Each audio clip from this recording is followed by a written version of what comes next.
बिस्मिल्लाहिर्रहमानिर्रहीम। अस्सलामुअलैकुम to all. क्या हाल है आप सबके। तो चैप्टर 3 हमारा कंटिन्यू है गैसेस, और टॉपिक जो हमने आज डिस्कस करना है वो है Dalton's law of partial pressure. तो अगर आप मेरे चैनल पे नए हैं तो आपसे रिक्वेस्ट है कि प्लीज़ सब्सक्राइब माई चैनल, और वीडियो को जो है वो आपने शुरू से लास्ट तक देखना है, क्योंकि Dalton's law of partial pressure ये एग्जामिनेशन पॉइंट ऑफ व्यू से शॉर्ट और लॉन्ग दोनों के लिए जो है वो बहुत अहम टॉपिक है। तो Dalton law of partial pressure ये जो है जॉन डाल्टन ने 1801 में जो है ये अपना जो है वो लॉ पेश किया था, और इसके मुताबिक the total pressure exerted by a mixture of non reacting gases is equal to the sum of their individual partial pressure. कि अगर हमारे पास एक मिक्सचर हो गैसेज का तो उसका टोटल जो प्रेशर है, तो जितनी गैसेज उसके अंदर है ना, उन सब के इंडिविजुअल पार्शियल प्रेशर को जो है वो आपने जमा करना है। तो हमारे पास किसी भी गैस का जो है वो टोटल प्रेशर आ जाएगा। लेकिन शर्त यह है कि जो नॉन रिएक्टिंग गैसेज होनी चाहिए, कि गैसेज आपस में जो है वो रिएक्शन ना करे। अगर गैसेज आपस में रिएक्शन कर लेती हैं तो इसका मतलब है कि वो कोई नया कंपाउंड या नई गैस बना सकती हैं, जिसकी वजह से हमारा जो हमारा जो टोटल पार्शियल प्रेशर है वो रिड्यूस हो सकता है। सो इस वजह से जो टोटल प्रेशर है किसी भी गैस का, किसी भी गैस के मिक्सचर्स का, तो वो जितनी गैसेस हमने एक बर्तन में या एक कंटेनर में कलेक्ट की हैं उनके इंडिविजुअली पार्शियल प्रेशर के सम के इक्वल होगा। सम कहते हैं प्लस को। तो मैथमेटिकली सपोज कि हमारे पास 3 गैसेस है जिनको हम गैस 1, गैस 2 और गैस 3 के नाम से जानते हैं।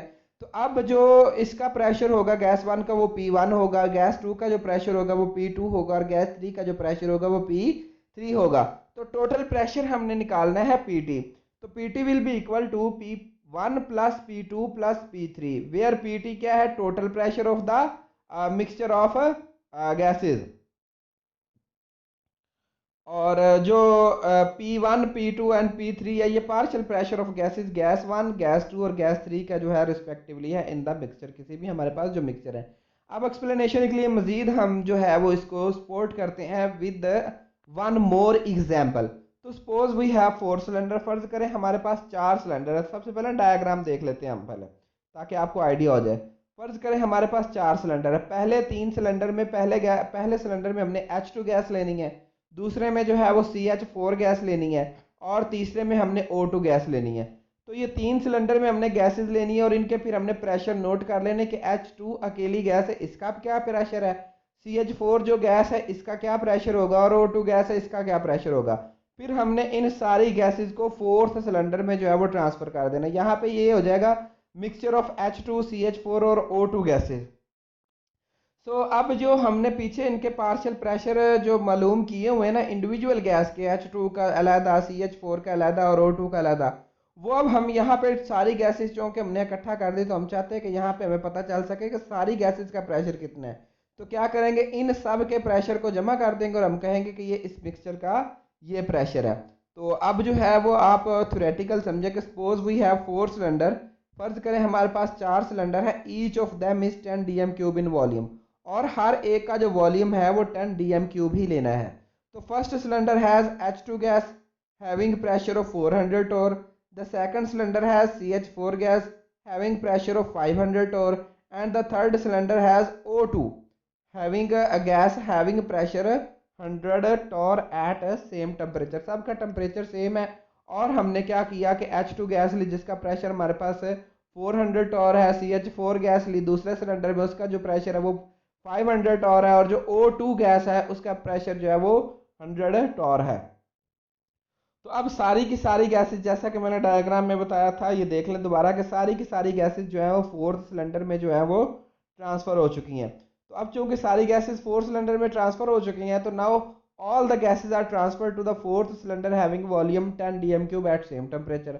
अब जो चौथा सिलेंडर है ना उसका वॉल्यूम भी 10 dm³। असल में गैसेज के मालिक्यूल्स के दरमियान जो है वो एम्प्टी स्पेसेस बहुत ज़्यादा होती हैं, इसलिए हम उनको कंप्रेस भी कर सकते हैं। तो ये कंप्रेशन के थ्रू जो है वो चौथे सिलेंडर में सारी ट्रांसफर हुई हैं। तो अकॉर्डिंग टू डाल्टन लॉ के मुताबिक the pressure in the 4th cylinder is the sum of the pressure of each gas. कि चौथे गैस सिलेंडर में जो हमारे पास जो प्रेशर बनेगा वो इन सब के प्रेशर को हमने जमा कर देना। तो Pt PH2 plus PCH4 pressure of oxygen gas, pressure of methane gas and pressure of hydrogen gas. तो इन सब को हमने जमा कर दिया तो हमारे पास 100 टॉर जो है वो टोटल है इस गैस मिक्सचर के जो जो हमारे पास मिक्सचर है उसका हमारे पास टोटल जो है 1000 टॉर पार्शियल प्रेशर आ गया। तो अब इन गैसेस के बारे में मोर ब्रीफली थोड़ा सा पढ़ लेते हैं कि these three non reacting gases. अब ये चीज़ ध्यान में रखिएगा कि डाल्टन्स लॉ उस वक्त वैलिड है जब गैसेस जो है वो नॉन रिएक्टिंग होंगी। तो these three non reacting gases are behaving independently. ये ज़्यादा ना मतलब जो है बिहेव कर रही, कहने का मतलब ये कि जो चौथा सिलेंडर था ना उसमें तीनों गैसेस जो हैं वो इंडिपेंडेंटली बिहेव कर रही हैं, ना O2H2 के साथ लिंक है ना CH4 इन दोनों गैसेस के साथ लिंक है। हर गैस अपना अपना पार्शियल प्रेशर दे रही है। तो अंडर नॉर्मल कंडीशन में जब तक आप इसको जो है वो कोई प्रेशर ना बढ़ाएं, मजीद प्रेशर ना बढ़ाएं या टेम्परेचर ना बढ़ा के इनका खुद खुद रिएक्शन ना करवाएं तो ये ऑटोमेटिकली रिएक्शन नहीं करेंगी। तो the rapidly moving molecule of each gas in a mixture have equal opportunity to collide with the wall of the container. तो जो हमारे पास मिक्सचर है इन तीनों गैसेस का चौथे सिलेंडर में, तो हर मॉलिक्यूल के पास इक्वल अपॉर्चुनिटी है कि वो सिलेंडर की दीवारों के साथ टकराए और उसके ऊपर जो है वो प्रेशर एक्सर्ट कर सके। तो hence each gas in the container exert a pressure independent of the pressure of the other gas in the container। तो हर गैस जो सिलेंडर में है ना वो दूसरी गैस से इंडिपेंडेंटली अपना प्रेशर एक्सर्ट कर रही है। मतलब H2 का जो प्रेशर है ना वो O2 के साथ किसी सूरत लिंक नहीं करता। इसी तरह CH4 का जो प्रेशर है वो किसी सूरत जो है वो O2 के साथ लिंक नहीं करता। तो since the molecule of each gas move independently, क्योंकि हर मालिक्यूल आज़ाद ना हरकत कर रहा है, सो तो general gas equation can be applied. तो हम क्या करते हैं जनरल गैस इक्वेशन हर इंडिविजुअल गैस पे अप्लाई कर सकते हो। तो फॉर H2 तो pressure of H2 volume PV is equal to NRT होती है ना जनरल गैस इक्वेशन। तो वहां पे हमने चेंज कर ली PH2V NH2RT।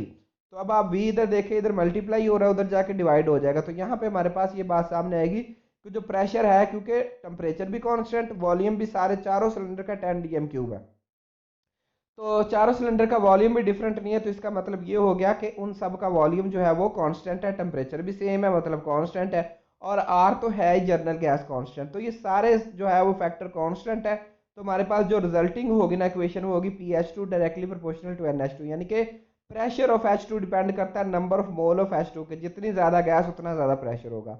इसी तरह से CH4 गैस का है और इसी तरह से जो है ये O2 गैस का होगा। अब हमने चूंकि टोटल प्रेशर मालूम करना है कि H2 CH4 और O2 have their own partial pressure, हर एक का जो है वो अपना अपना पार्शियल प्रेशर है। Since volume and temperature are same so their number of moles will be different. तो इसका मतलब ये है कि अगर वॉल्यूम और टेम्परेचर सेम है तो उनके नंबर ऑफ मोल्स डिफरेंट होंगे, गैस की अमाउंट डिफरेंट है, जिसकी वजह से उनका प्रेशर भी डिफरेंट है, and will be directly proportional to their partial pressure. और यही चीज़ जो है वो उनके पार्शियल प्रेशर के डायरेक्टली प्रोपोर्शनल होगी। तो total pressure can be calculated at, total pressure को जो है वो आप किस तरह से कैलकुलेट कर सकते हैं, PH2 P plus PCH4 plus PO2, ये किसके इक्वल है, टोटल प्रेशर है। अब इनकी वैल्यू देखें, पीछे हमने ये फाइंड आउट की हुई है, ये वाली ये वैल्यूज। तो ये वैल्यूज आपने इस इक्वेशन में पुट करनी है, RT और V सब में कांस्टेंट है, ये इधर आ जाएगा। क्योंकि NH2 NCH4 और NO2 एक ही सिलेंडर में है ना अब चौथे सिलेंडर में, तो ये गैस के टोटल नंबर ऑफ मोल्स हो जाएंगे। गैस के मिक्सचर के टोटल नंबर ऑफ मोल्स किसके इक्वल होंगे कि कितनी गैस हमारे पास H2 है, कितनी CH4 है और कितनी O2 है। तो ये NT आ जाएगा, V इधर वापस ले जाए तो ये बन जाएगा PTV is equal to NTRT। तो ये टोटल जो है वो प्रेशर मिक्सचर ऑफ गैसेस का depend upon the number of moles of gases, और ये डिपेंड करता है कि गैस आपके पास कितनी ज़्यादा है। याद रहे जितनी ज़्यादा आप गैस भरेंगे किसी सिलेंडर में उतना ज़्यादा उसका प्रेशर हो जाता है, ठीक है। जैसे कि हम एक बैलून में एक ख़ास हद तक अगर हवा भरते हैं ना तो वो सही रहता है, लेकिन एक ख़ास हद तक जैसे ही हवा बढ़ जाती है तो वो फट जाता है, तो इसका मतलब उसका प्रेशर बढ़ जाता है। तो अब आपने कैलकुलेशन करनी है कि फ़र्ज़ करें आपके पास एक मिक्सचर है गैसेस का और आप किसी एक गैस का प्रेशर जो है वो फाइंड आउट करना चाहते हैं, तो कैसे करेंगे। तो suppose we have a mixture of gas A and B. फर्ज करो हमारे पास दो गैसेस है, एक गैस ए है और एक गैस बी है। तो the mixture is enclosed in a container having volume, जिसका एक वॉल्यूम है। तो total pressure of the mixture is PT. तो टोटल प्रेशर जो हमारे पास है वो पीटी है, और जो number of moles of gas A और बी है ना, गैस ए के हैं NA और गैस बी के हैं NB respectively. For the given mixture of gases, अब हमारे पास टोटल प्रेशर किसके इक्वल, अभी हमने पीछे ये देखे इक्वेशन ड्राइव की है, ये अब सबके साथ कैलकुलेशन में जो है वो हेल्प करेगी। PTV is equal to NTRT। तो ये इक्वेशन, इसको हमने इक्वेशन 1 कह दिया। गैस ए के लिए ये इक्वेशन बनेगी और गैस बी के लिए ये इक्वेशन बनेगी। अच्छा, अब आपने क्या करना है, अब आपने इक्वेशन 2 को 1 पे डिवाइड करना है। अगर आप प्रेशर मालूम करना चाहते हैं गैस ए का, कि टोटल गैस का जो प्रेशर है उसमें ए का प्रेशर कितना है, कितना ए कंट्रीब्यूट करता है उस प्रेशर में। देखिए जैसे कि अब आप टेस्ट देते हैं तो आपके मार्क्स आ जाते हैं, 20 नंबर का टेस्ट हुआ और आपके मार्क्स आए 18, तो लिखा जाता है 18/20। अब 18 आपके ऑब्टेन मार्क्स हैं और जो 20 है 20 है ये हमारे टोटल मार्क्स है। तो अब यहाँ पे देखें ना, सेम इसी तरह है कि ये हमारा जो है ऑब्टेन प्रेशर होगा और ये हमारा टोटल प्रेशर होगा। वी से कट जाएगा, इधर से आर टी से कट जाएगा। इक्वेशन आपके पास बचेगी P A over P T is equal to N A into over N T. तो पी टी इधर डिवाइड हो रहा है, उधर जाके मल्टीपल हो जाएगा, तो ये मोल फ्रैक्शन के इक्वल होता है। मोल फ्रैक्शन क्या होती है वैसे हम चैप्टर नंबर 9 में पढ़ेंगे, बट यहाँ पे मैं आपको थोड़ा सा बता देता हूँ कि किसी गैस के मोल्स बटा टोटल उन गैसेस के मोल जो आपके पास मिक्सचर है। मतलब ये 3 गैसेस है ना हमारे पास, जो 2 गैसेस है हमारे पास ए और बी, तो ए और बी ये दोनों मिक्सचर है, तो इनको हमने मजमूई तौर पे एन टी कहा हुआ है, ठीक है। तो उसमें से ए के मोल्स बटा टोटल मोल्स, ये आ जाता है मोल फ्रैक्शन ऑफ ए, कि कितना हिस्सा है ए का टोटल नंबर ऑफ मोल्स में। तो ये चीज इसके इक्वल आ गई। अब आपने इसकी प्रैक्टिस करनी है, ये वाला क्वेश्चन बहुत बार आया हुआ, P I is equal to X I P T. सिर्फ सेम इसी तरह करना है कि जहां पर ये ए है ना वहां पर पहले बी के साथ कैलकुलेशन कर लें, फिर आई के साथ कैलकुलेशन जो है वो कर लें। जज़ाकल्लाह जी।